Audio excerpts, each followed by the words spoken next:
கிராமத்து ஸ்டைலில் mutton first வந்து பார்த்திங்கன்னா மண்சட்டியில் நல்லா மட்டனை வந்து வாஷ் பண்ணி எடுத்துருக்கேன்.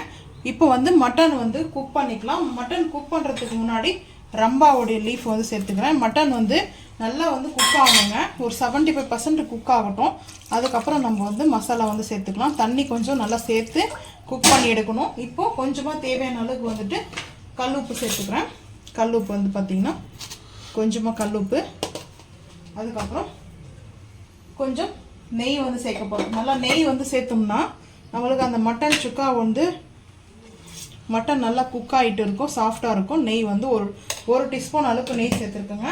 இப்போ அடுப்பு ஆன் பண்ணிவிட்டு அடுப்பில் வச்சிடலாம். ஒரு ஓப்பன் பிளேஸ் வச்சு செய்யறதா கூட நல்லாயிருக்கும். நம்ம இப்போ அடுப்புலேயே வந்து வச்சு செய்யறதுனால இப்போ அடுப்பு ஆன் பண்ணிடுறேங்க.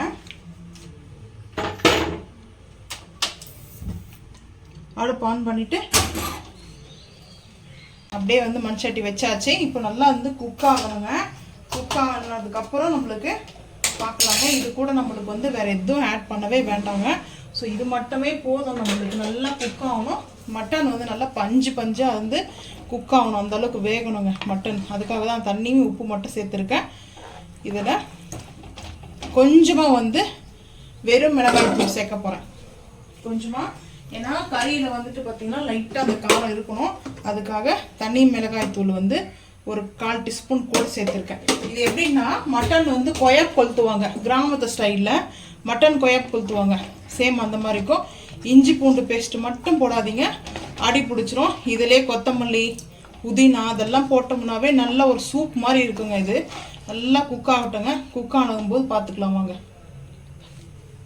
கரெக்டாக 1/2 மணி நேரமாக இந்த மண் சட்டியிலேயே இந்த தண்ணி வத்துற அளவுக்கு வந்து பார்த்திங்கன்னா மட்டன் வந்து நல்லா குக் ஆகிடுச்சுங்க. இப்போ அடுப்பு வந்து ஆஃப் பண்ணிவிட்டு நம்ம கொஞ்ச நேரம் நினச்சிட்டு வேறு ஒரு பாத்திரத்துக்கு இதை மாற்றிட்டு நம்ம இதிலே மசாலாலாம் ரெடி பண்ணிக்கலாம்.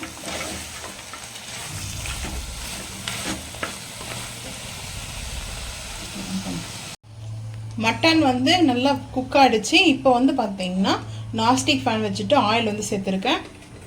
மட்டன்லேயே கூட வந்து பார்த்திங்கன்னா சேர்த்துக்கலாம். நான் வந்து மட்டன் சட்டியிலேருந்து மாற்றலைங்க. ஸோ இப்போ வந்து ஆனியன் வந்து நான் இந்த பிரியாணி கட் பண்ணுற மாதிரி கட் பண்ணி வச்சுருக்கேன். அது கூட 2 பச்சை மிளகாய் ஸ்பைசஸ் வந்து காரத்துக்கு சேர்த்துருக்கேன். ஸோ இப்போ நல்லா இது ஆனியன் வந்து ரோஸ்ட் ஆகும்போதே கருவேப்பிலை நல்லா ஒரு கைப்பிடி அளவுக்கு சேர்த்து லீஃப் வந்து ஒரு 2 பீஸ் சேர்த்துருக்குங்க. இப்போ நல்லா இது வந்து வதங்கட்டுங்க. வதங்கினதுக்கப்புறம் பார்த்துக்கலாங்க. நல்லா நல்லெண்ணெயில் பார்த்திங்கன்னா வதங்கிடுச்சுங்க. வெங்காயம், தக்காளி சேர்த்துக்கலாம்.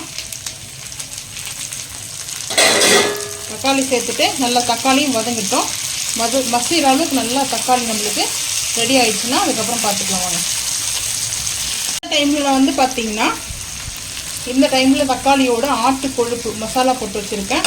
அந்த ஒரு டீஸ்பூன் வந்து ஆட் பண்ணிக்கிறேங்க. இதோடு சேர்த்து நல்லா குக் ஆகணுங்க. குக் ஆனதுக்கப்புறம் பார்த்துக்கலாம் வாங்க. தக்காளி நல்லா வதங்கிடுச்சு. இப்போ வந்து மண் சட்டியில் நம்ம இந்த மட்டனை வந்து பார்த்திங்கன்னா அப்படியே இந்த மேலே வந்து சேர்த்துக்கலாங்க. வதக்கி வச்சுருக்கோம் இல்லையா தக்காளி வெங்காயத்தையும் நம்ம சேர்த்துட்டோம். இப்போது மிக்ஸ் பண்ணிக்கலாங்க. இப்போ வந்து பார்த்திங்கன்னா இந்த தக்காளியோடைய நல்லா அந்த மசாலா வந்து மிக்ஸ் ஆகிடுச்சுங்க. இப்போ இன்னும் கொஞ்சம் வந்து ஹீட் ஆகணும்.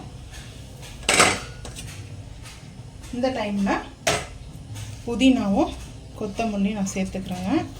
சேர்த்துட்டு நல்லா கொஞ்சம் மிக்ஸ் பண்ணிக்கலாம்.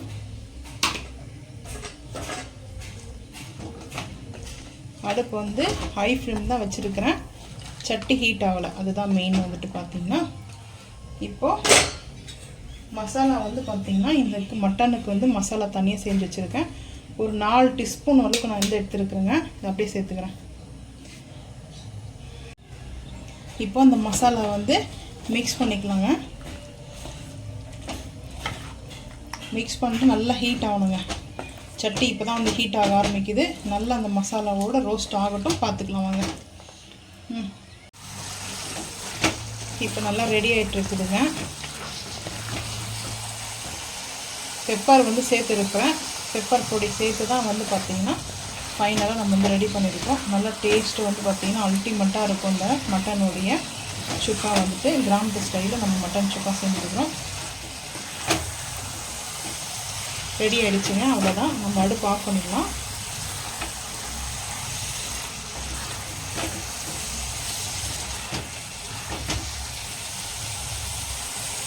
நல்லியோட